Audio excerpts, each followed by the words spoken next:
사도 바울은 복음을 부끄러워하지 않는다는 고백으로 로마서를 시작했습니다. 그가 복음을 부끄러워하지 않는다고 고백한 이유는 그 복음이 모든 믿는 자에게 구원을 주시는 하나님의 능력이 되기 때문입니다.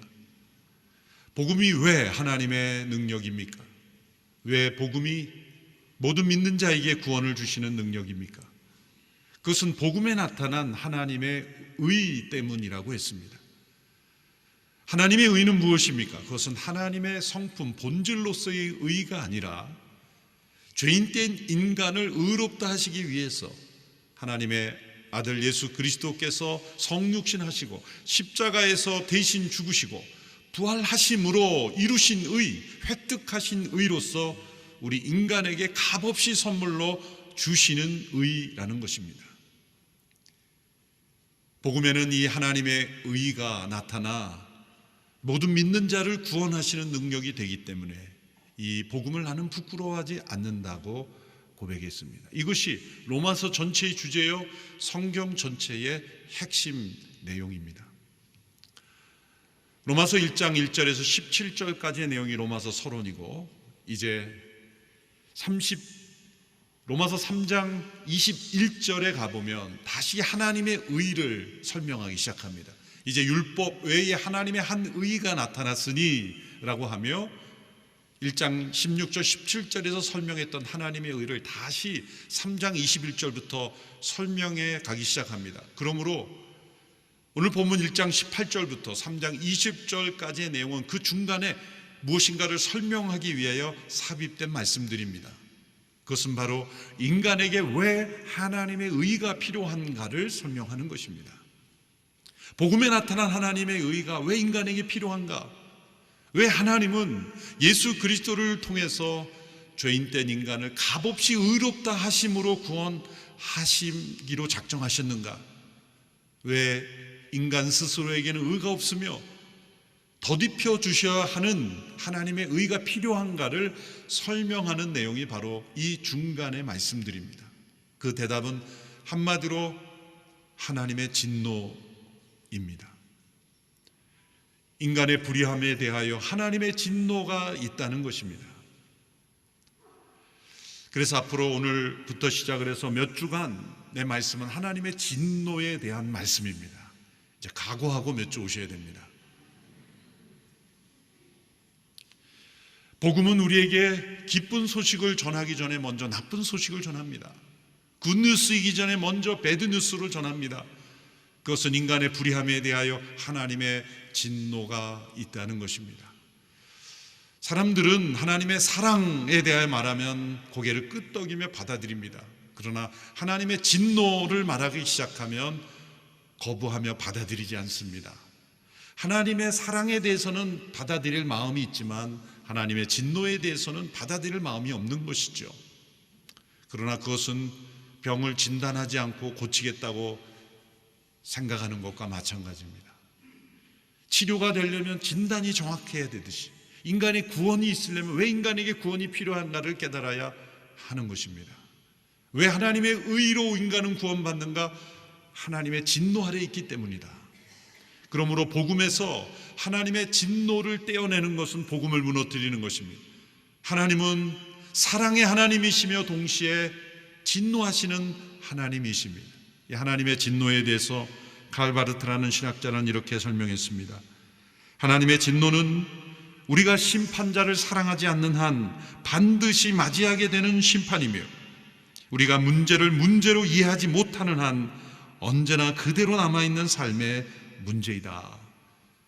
우리가 심판자를 사랑하지 않게 된다면 반드시 받게 될 심판이라는 거죠.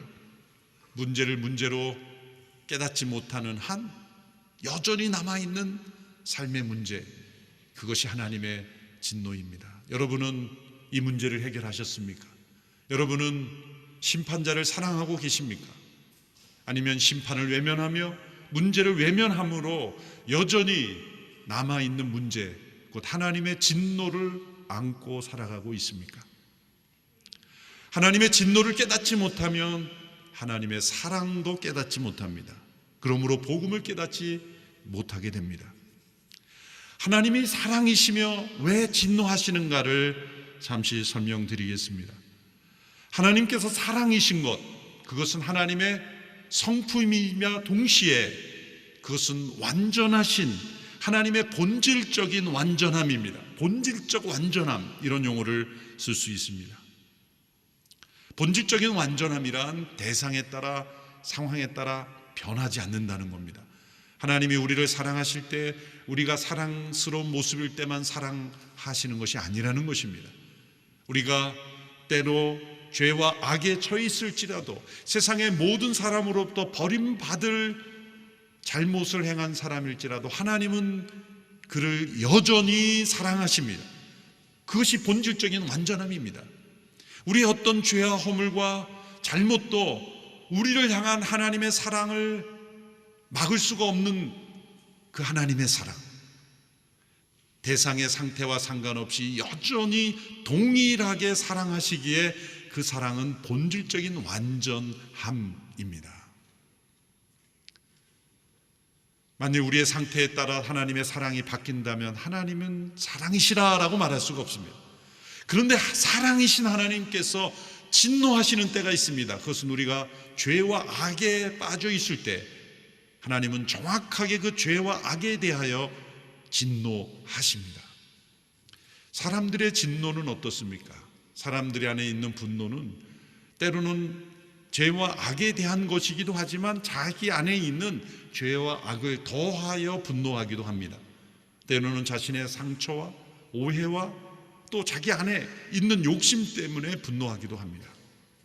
그러나 왜곡된 진노, 불의한 진노라고 말할 수가 있습니다. 어린 자녀들을 양육하다 보면, 어린 자녀들을 한참 야단치다 보면 사실은 부모가 다른 일 때문에 마음이 상해서 힘들어서 그럴 때도 있죠. 다른 힘든 일로 인해서 그 힘든 것을 자녀에게 퍼부을 때가 있죠. 며칠 전에 저희 아내가 마켓에 가서 뭘 사는데 한 8개월 날 남짓된 아기를 야단치는 어머니를 봤대요. 그런데 8개월 남짓된 아기에게 야단치는 어머니의 내용이 뭐냐면, 너는 왜 이렇게 내 말귀를 못 알아듣느냐고. 사실은 아이가 말귀를 못 알아듣는 게 당연한 때인데 말귀를 못 알아들어서 힘든 게 아니라 사실은 다른 것 때문에 힘든 거죠. 다른 게 양육이 너무 힘들고 다른 힘들이 되면서 분노가 일어나서 아이에게 표출된 것 아닙니까? 직장에서 상사가 하급 직원들에게 막 화를 내는데 가만히 보면 하급 직원한테 그렇게 화낼 일이 아닌데 저렇게 화내는 거 보면 집안의 또 다른 분에게서 스트레스를 받고 회사에 와서 스트레스를 푸는 경우도 있는 거예요. 이렇게 인간의 진노는 온전하다고 볼 수 없는, 그 안에 무엇인가 때가 끼어 있는 오염된 진노일 가능성이 많습니다. 우리 하나님의 진노는 그런 진노가 아닙니다.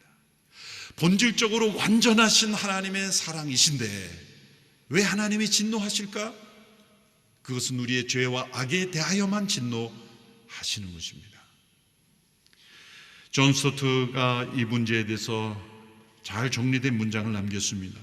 죄에 맞서는 하나님의 진노는 어떤 명백한 이유도 없이 이성을 잃고 폭발하신다는 것을 의미하지 않는다.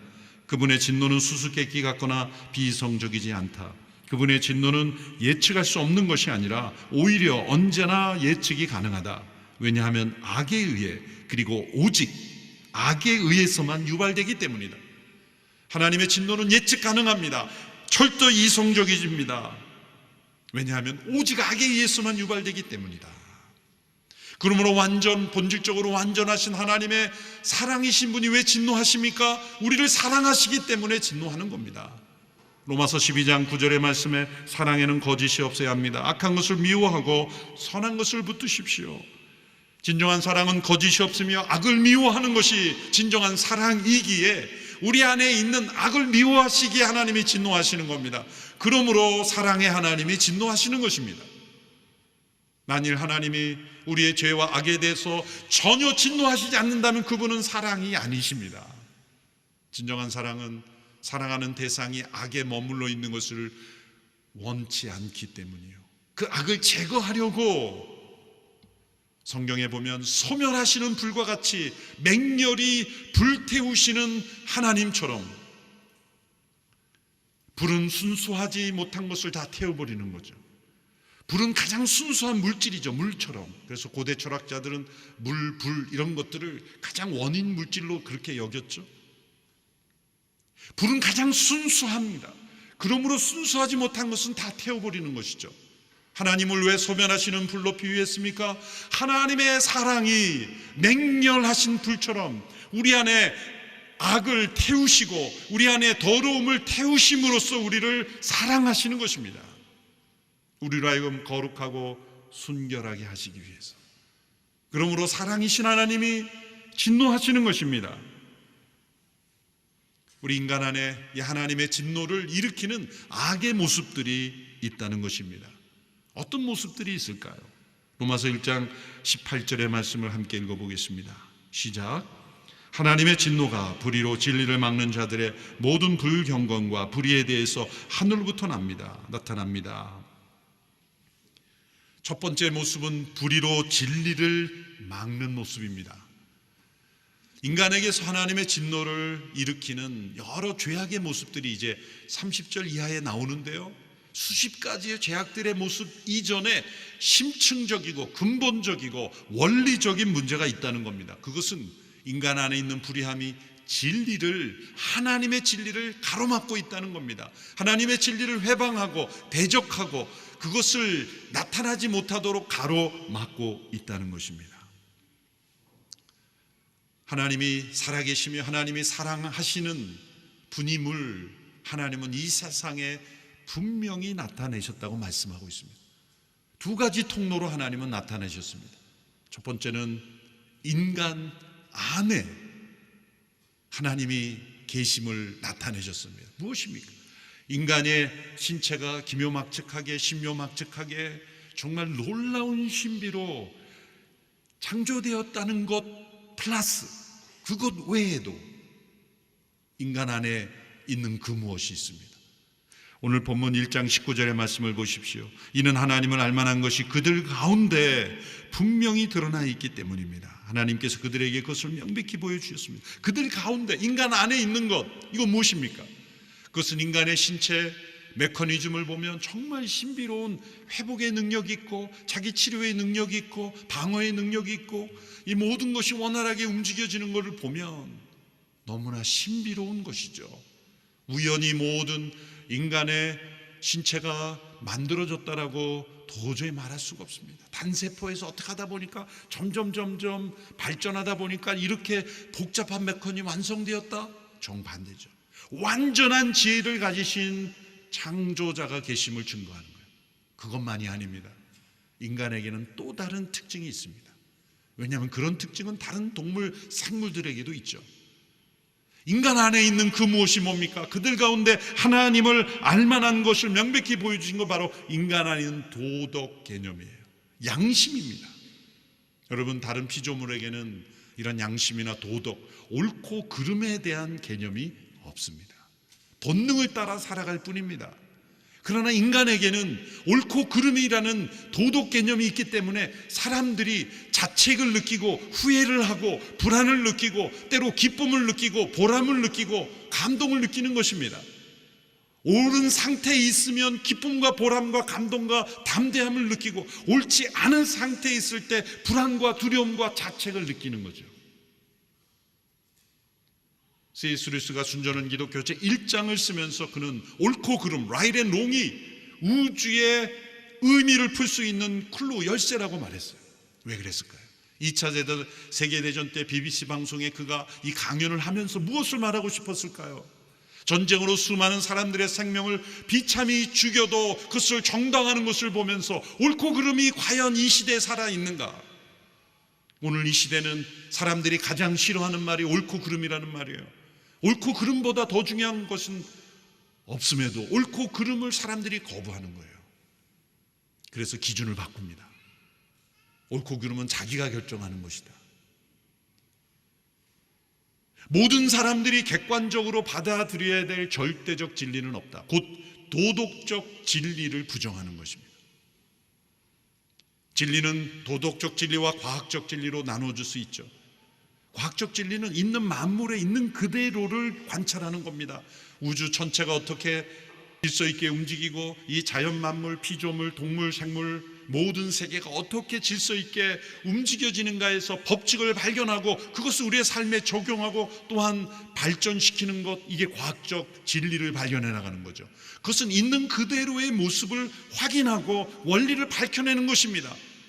그 과학적 진리가 하지 않는 것이 있습니다. 왜 그렇게 살아가느냐, 무엇을 위해서 그렇게 살아가느냐는 과학적 진리에서는 밝히지 않습니다. 그것은 도덕적 진리입니다. 다른 생물들에게 없는 것이 인간에게 있습니다. 그것이 바로 도덕적 진리 개념이에요. 그래서 인간에게는 비참함이 있는 거예요. 자책감이 있는 겁니다. 불안이 있는 겁니다. 여러분, 아프리카 초원에서 표범이나 이런 호랑이들이 사냥을 할 때 보면, 제가 이 동물 다큐멘터리를 자주 보는 편이에요. 뒤에서 조용히 정말 다가가가지고 가장 근거리에서 덮쳐서 이제 먹죠. 그런데 표범이나 호랑이나 사자가 그렇게 사냥해놓고 내가 너무 비겁하게 사는 거 아닌가? 그렇게 자신을 되돌아보는 동물이 있을까요? 그러나 우리 인간은 비겁하게 그렇게 행동하면 마음에 찜찜함이 있는 거예요. 만약 그런 게 없다면 동물처럼 살아가는 거죠. 다른 사람을 야비하게, 비겁하게, 거짓말로 그런 식으로 살아가면 우리 마음속에는 자책감이 있는 겁니다. 왜? 그것이 어디서 오는 것일까요? 도덕 개념이 인간에게는 있기 때문이에요. 다른 동물들은 비참함을 느끼지 않습니다. 사막의 낙타가 나는 왜 낙타로 태어나서 이렇게 떼양볕을 걸어야 되는가?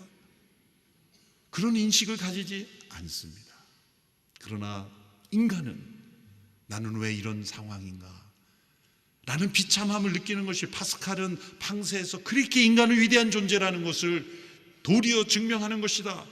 우리가 올바른 상태에 있을 때 우리는 담대하게 되고 기쁘게 되고 확신을 가지게 되지만, 옳지 않은 상태에 있을 때는 우리가 불안하게 되고 두려워하게 되고 비참함을 느끼게 된다. 이 도덕 개념은 어디서 온 겁니까? 가르쳐 주는 겁니까? 교육을 통해서 얻어지는 겁니까? 어떤 문화적인 본능입니까? 아니죠. 이것은 우리를 창조하신 분이 선하신 분이며 의로우신 분이며 사랑이신 분임을 증거하는 겁니다. 우리 인간이 가장 언제 행복합니까? 사랑하고 사랑받을 때, 누군가를 도울 때, 누군가를 섬길 때, 누군가에게 사랑을 베풀어 주실 때 인간은 가장 행복합니까? 왜 그럽니까? 우리를 창조하신 하나님이 사랑이신 하나님이시기 때문이에요. 그러므로 이 도덕적 진리가 있습니다. 또한 과학적 진리는 있습니다. 그것은 1장 20절에 그분이 만드신 만물을 통해 명백히 보여 알게 된다 그랬습니다. 그분의 영원하신 능력과 신성이 그분이 만드신 만물을 통해 명백히 보여 알게 된다. 이렇게 인간 안에 있는 도덕적 진리, 그리고 만물 안에 나타난 과학적 진리를 통해 하나님께서 계심을 명백히 보여주시지만 인간은 불의로 진리를 막는다는 거예요. 오늘 이 시대에 가장 사람들이 싫어하는 단어가 진리입니다. 모든 대학의 표어마다 베리타스라는 진리라는 라틴어를 다 써붙여놨지만 사람들은 진리라는 말을 싫어합니다. 내가 따라야 될 진리는 없다. 이 포스트 모더니즘의 세계관의 핵심 명제는 무엇입니까? 그것은 모든 사람들이 받아들이고 순종해야 될 객관적 진리는 없다는 겁니다. 그러나 이 명제에 명백한 거짓말이 숨어 있다는 것을 제가 여러 번 말씀드렸습니다. 모든 사람들이 따라야 될 객관적인 공적인 진리는 없다라고 하면서 이 명제만큼은 절대적이라는 거예요. 얼마나 간교한 거짓말입니까? 진리란 무엇인가 말하면 내가 느끼는 것이 진리다.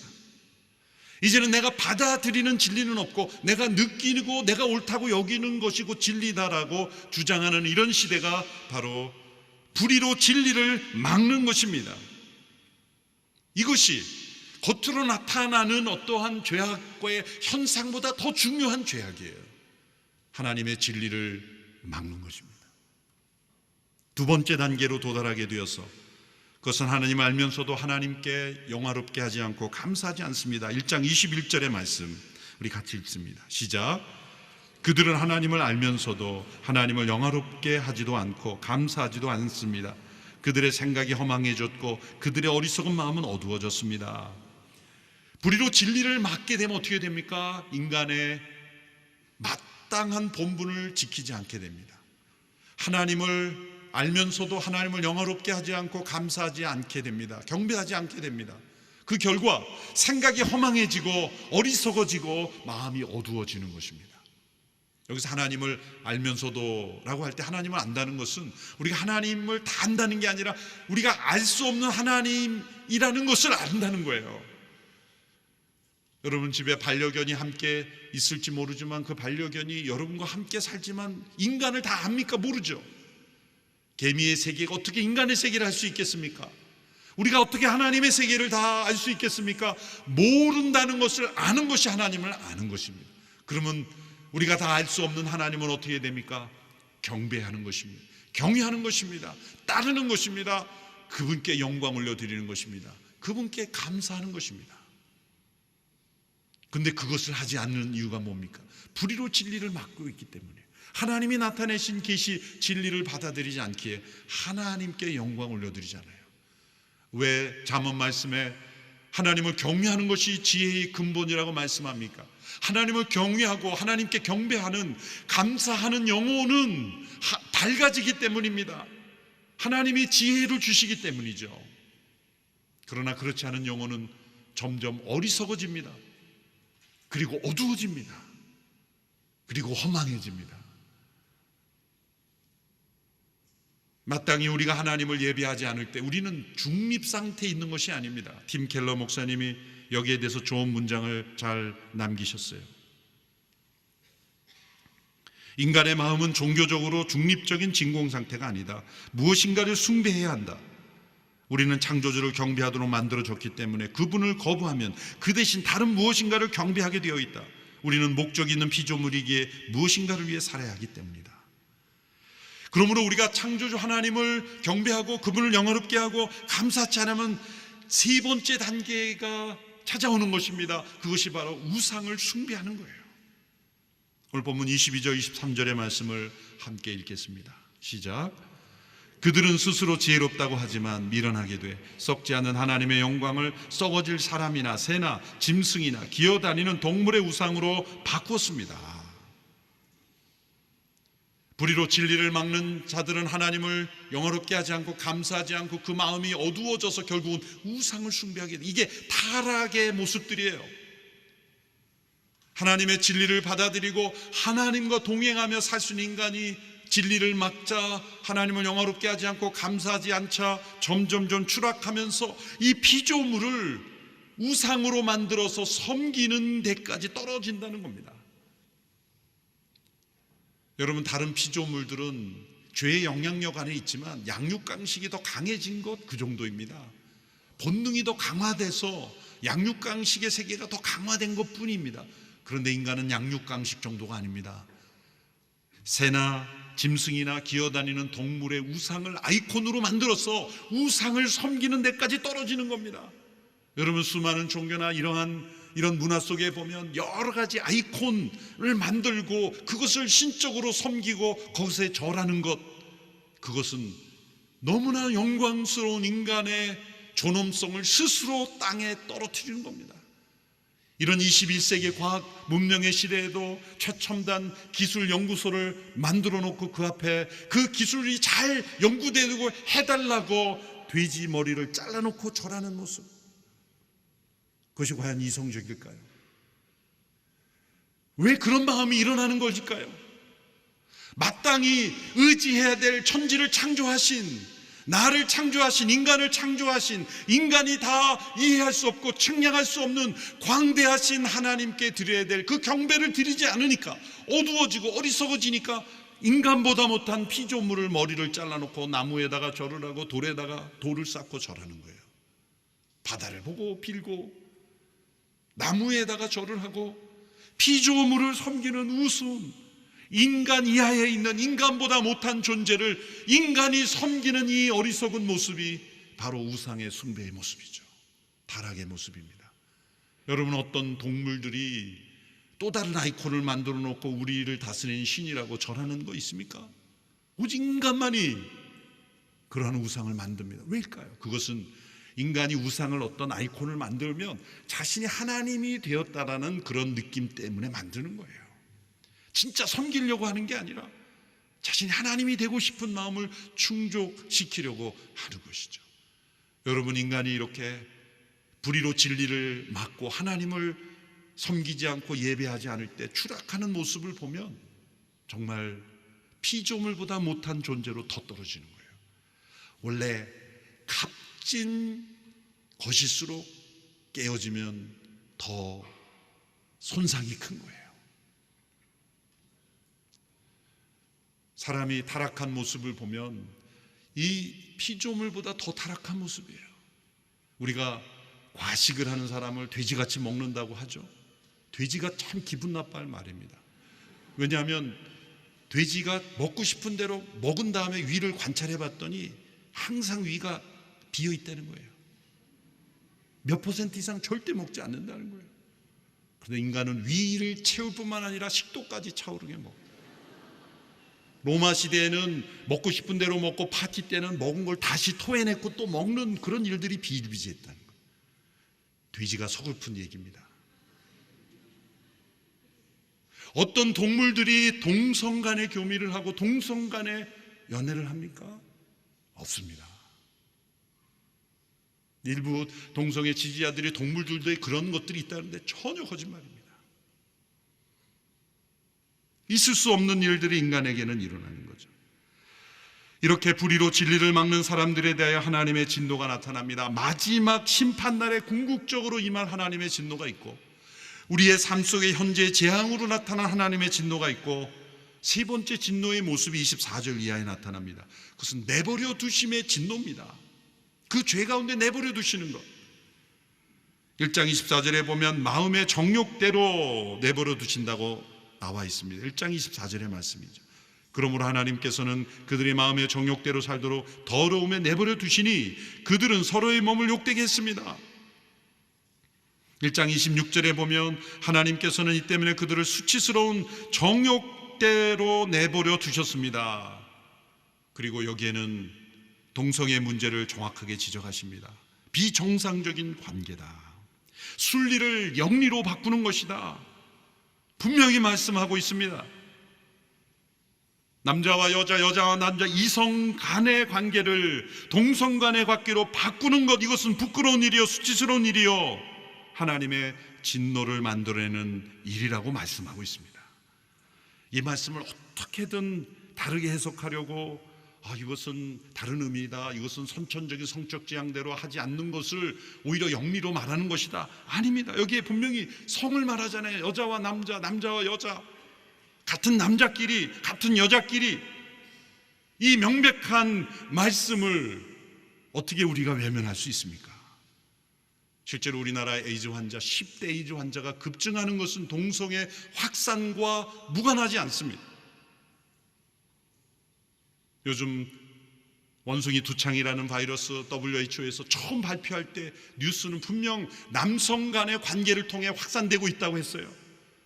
언론에서는 비판받을까 봐 꼭 그런 것은 아니다고 말하지만 분명한 발표들이 있습니다.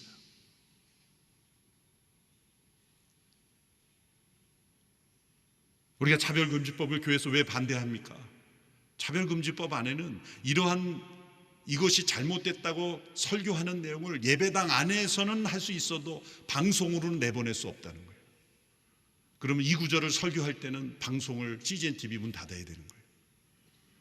예배당 안에서는 허용하나 미디어를 통해 다른 사람에게 하는 것은 혐오 표현이 되기 때문에 할 수 없다는 거예요. 그럼 우리가 그 법을 찬성해야 되겠습니까? 1장 28절에는 상실한 마음대로, 타락한 마음대로 내버려 두신다고 말하고 있습니다. 하나님을 아는 지식을 하찮게 여김으로 하나님께서는 그들을 타락한 마음대로 내버려 두셨다. 이것은 하나님께서 잘못된 일을 행하게 부추겼다는 게 아니라 인간이 하나님을 아는 지식을 거부하고 불의로 진리를 막고 하나님께 드려야 될 영광을 돌리지 않고 있을 때 하나님의 진노의 한 방법으로 내버려 두시는 것, 그 죄 가운데 그 죄의 결과를 자신이 체험하고 하나님이 은혜로 막아주시지 않고 자신이 악한 마음대로 행하도록 내버려 둘 때 어떻게 됩니까? 어린 자녀들이 분별력 없이 자기가 하고 싶은 대로 하도록 내버려 두는 거 얼마나 위험합니까? 유치원생이 아빠 나 오토바이 사줘, 타고 싶어. 그래 너 원하는 대로 다 해줄게 하는 부모가 어디에 있습니까?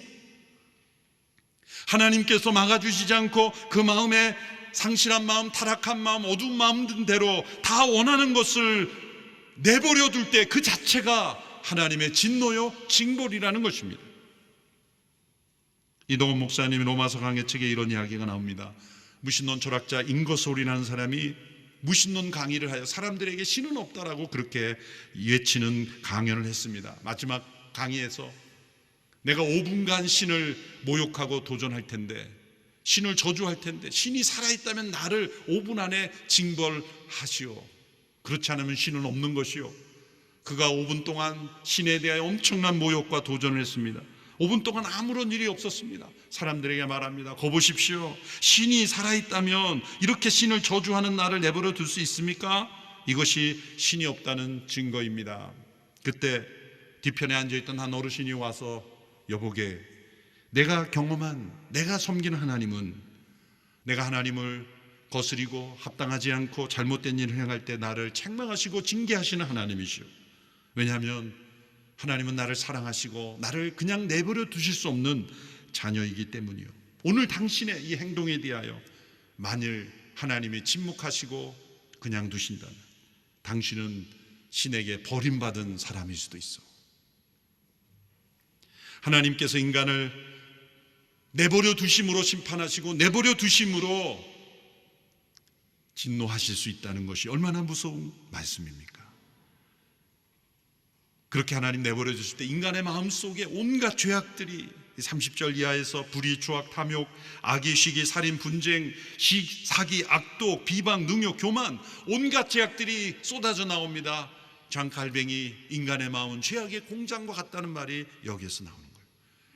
그 보다 심층적인 문제는 무엇입니까? 불의로 진리를 막는 것, 하나님을 영화롭게 하고 감사하지 않는 것, 그분을 경배하지 않는 것, 그리고 우상을 섬기는 결과 인간은 내버려 두심을 당하여 죄악의 공장이 되어오는 것입니다. 그러므로 우리가 두려워하는 것은 무엇입니까? 하나님이 없다라고 외치는 거짓말에 속아서는 안 됩니다. 하나님의 진노란 것은 기독교가 사람들을 엉걸매기 위해서 두려움을 주어 사람들을 구속하게 만든 개념이다. 두려워할 필요가 없다라는 것은 무신론이 만들어낸 엄청난 거짓말입니다. 죄인된 인간은 하나님의 진노 아래 있음을 깨달아야 하고, 우리는 이렇게 기도해야 합니다. 하나님, 죄인된 우리를 내버려 두지 마소서.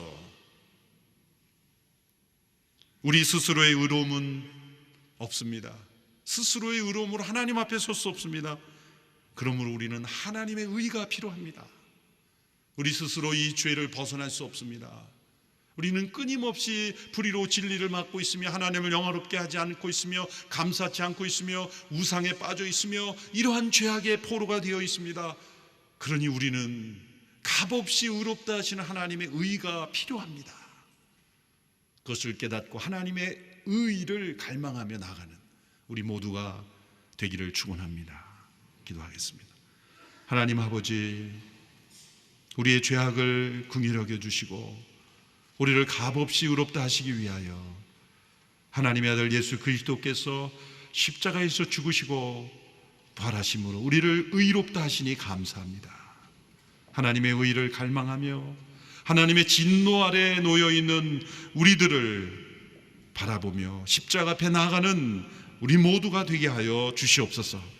예수님의 이름으로 기도하옵나이다. 아멘.